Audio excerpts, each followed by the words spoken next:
जैसे कि आज भारतीय मजदूर संघ के बैनर तले मिड डे मील वर्कर्स की समस्या को लेकर एक डेपुटेशन हमारा डीसी मैम से मिला।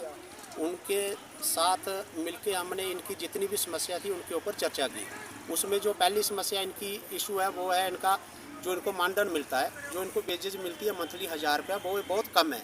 तो हमने मैम से रिक्वेस्ट की कि वो ऊपर बात करके इनको जो 1000 मिलता है वो कम से कम बढ़ा के 9000 महीने का किया जाए। इसके साथ दूसरी इनकी डिमांड थी, जो इनको 1000 मंथली मिलता भी है वो भी टाइमली नहीं मिलता है, वो भी कभी 4 महीने के बाद, कभी 5 महीने के बाद मिलता है। वो भी हमने मैम से रिक्वेस्ट की है कि इनका वो जो मानदंड वो मंथली इनको मिलना चाहिए।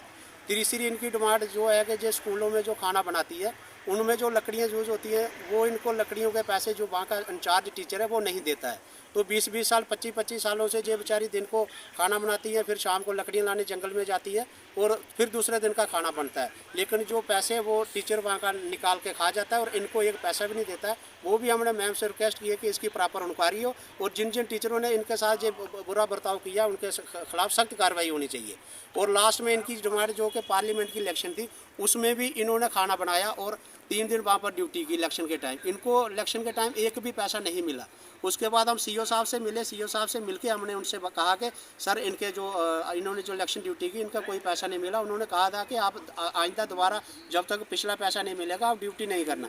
लेकिन जब इलेक्शन असेंबली की इलेक्शन आई तब सीओ साहब ने इनको आर्डर निकाल दिया कि आप वहाँ पर खाना बनाओ।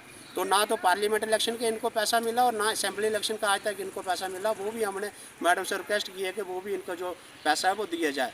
और लास्ट में मैं सरकार से, क्योंकि उमर सरकार ने भी इनके साथ मैनिफेस्टो में कहा था कि हमारी सरकार आएगी तो हम इनको 2500 पर मंथ 1000 बढ़ाकर 2500 पर मंथ करेंगे, लेकिन भारतीय मजदूर संघ ये डिमांड करती है कि 2500 भी इनका पेट नहीं भरता है। इसलिए जो मिनिमम वेज जम्मू कश्मीर में है वो कम से कम इनको मिलना चाहिए। इतना कहते हुए अगर सरकार इनकी मांगों के ऊपर गौर नहीं करेगी तो आने वाले दिनों में सरकार को प्रोटेस्ट का सामना करना पड़ेगा। इतना कहते हुए जय हिंद, जय भारत।